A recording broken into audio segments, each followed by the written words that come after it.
আজকে বিকেলের নাস্তা হইব কোকোনা নুডলস দিয়ে। তো কোকোনা নুডলসটা আমার বাসায় আমার মেয়েরা খাইতে চায় না। আসসালামু আলাইকুম। আজকে নাস্তা বানাবো হলো কোকোনা নুডলস দিয়া। কোকোনা নুডলসটা আমার বাচ্চারা খাইতে চায় না, ওরা খাইতে চায় হলো ম্যাগি আর গিয়ে মিস্টার নুডলস। তো নুডলসটি আমি একটা বাইঙ্গা বোলের মধ্যে নিয়ে নিলাম। নুডলসটি কিন্তু অনেক আগে আনা হয়েছে, কিন্তু ওরা খায় না দেখে আসলে এরা কিছু করা হয় না। তো বাবা এটা দিয়ে কী করা যায়, এটা যেহেতু রান্না করলে খায় না, তো এই কারণে ভাবলাম আজকে একটু নাস্তা বানাই। তো আমার মেজমের অনেক যাবো করে আম্মু আমরা স্কুলের সামনে পাকোড়া বানাই, বেশি একটু পাকোড়া বানাও। তো আসলে সারাদিন মানে এত গরম এত রোদের মধ্যে সারাদিন কাজ করার পর আসলে ভালো লাগে না নাস্তা টাস্তা বানাইতে। যেহেতু নুডলসটি রান্না করলে খাইতো না, তো আমি একটু ভাবলাম এটা একটু পাকোড়া বানাই। তো পাকোড়া বানালে নুডলসটি সিদ্ধ করে নিলাম। তো দেখেন পেঁয়াজ আমার বড় মেয়ে কাটছে, মানে এমনভাবে পেঁয়াজ কাটছে মনে হয় যে ইয়ে দিয়ে কোবাইল হয়েছে, এরকম এত মোটা মোটা করে কাটছে। তো নুডলস সিদ্ধ করে একটা বলে নিয়ে নিলাম, তারপরে ধনিয়া পাতা, কাঁচামরিচ, তারপরে হলো গিয়া ডিম, তো চালের গুঁড়া। তো চালের গুঁড়া দিলে একটু মশমশা হইব, তো এই কারণে আমার শুকনো চালের গুঁড়া ছিল, একটু চালের গুঁড়ো দিয়ে দিলাম, দিয়ে এটি একসাথে মিশিয়ে নিলাম আর কি।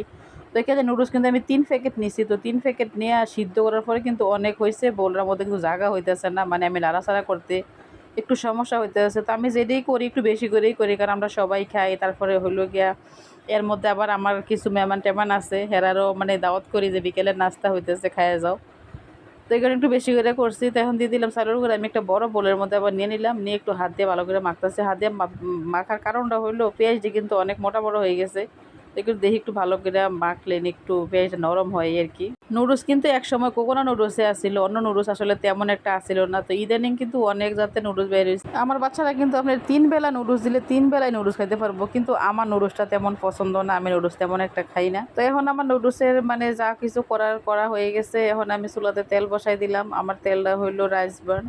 তো ওই তেলটা একটু দিয়ে একটু বড় বড় করে প্রথমে দিছিলাম, প্রথমে একটু লাভ করতে গেছিলাম, ভাবছিলাম একটু বড় বড় করে দিলে যেহেতু আমার বোতল গ্যাস একটু তাড়াতাড়ি হয়ে যাব, পরে একটু বড় বড় করে দিয়েই কিন্তু আমার মানে লাভের লোকে সব সালাও যাইতেছে, এরকম আর কি অবস্থা। অনেক সময় লাগতেছে এটা বাজতে। তো পরে যেহেতু বড় বড় দিয়ে রয়েছে কিছু করার নাই।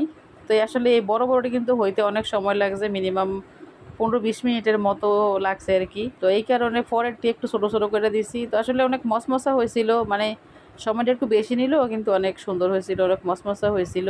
আমি কিন্তু এখানে কিছু মশলা ব্যবহার করছি, এর মধ্যে আদা বাটা, রসুন বাটা, তারপরে একটু জিরা গুঁড়া। যেহেতু ডিম দিছি সেহেতু একটু গন্ধ আছে, ডিমের গন্ধ, তো ডিমের গন্ধ থাকার কারণে কিন্তু মশলা ব্যবহার করছি। তারপর একটু চাট মশলাও দিয়ে দিছিলাম। চাট মশলাটা দেওয়ার পরে মানে গন্ধটা একটু লাগতেছে, তারপরে মনে হয়, তারপরে আমি আর একটু দিয়েছিলাম গরম মশলা।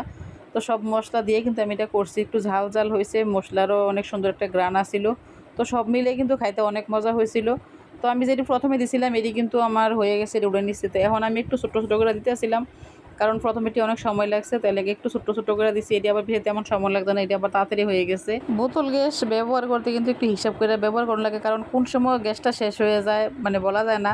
আর বিশেষ করে বোতল গ্যাসটা কিন্তু বেশিরভাগ রাত্রেই শেষ হয়, মানে এমন সময় শেষ হইব না আনা যাব না কাজ করা যাব, তো এরমভাবে শেষ হয় আর কি। তো আমি এখানে প্রথমে যেই তেলটা দিয়েছিলাম এই তেলটা দিয়ে কিন্তু আমার সবটি পাকুড়া ভাজা হয়েছে। তেল তেমন একটা লাগছে না, আমি অল্প একটু তেল দিছিলাম, মানে ওই তেলটা আপনারা দেখিয়ে বুঝতে পারেন কতটুকু তেল দিছি। তো ওই তেলটা দিয়ে আমার সবটি ভাজা হয়েছে। তো দেখেন আমার কিন্তু অনেকটি হয়েছে। তো এখন আমরা সবাই খাইতে বসলাম। তো একটা নিয়ে নিলাম একটু সস, টমেটো সস, আর গিয়ে হইলো পাকুড়া। তো পাকুড়া কিন্তু অনেক মশমশা হয়েছে, মানে আমি বাংতাছি, আপনারা দেখিয়ে বুঝতে পারছেন কতটা মশমশা হয়েছে। আমি এখন যেই খাটার মধ্যে বসে খাইতেছি এই 70 কদিন আগে আমি 900 টাকা দিয়ে নিচ্ছি। তো 70 কালারটা কেমন হয়েছে অবশ্যই জানাবেন, আর আমার ভিডিওটা কেমন হয়েছে ওইটাও জানাবেন। আল্লাহ হাফেজ, সবাই ভালো থাকবেন।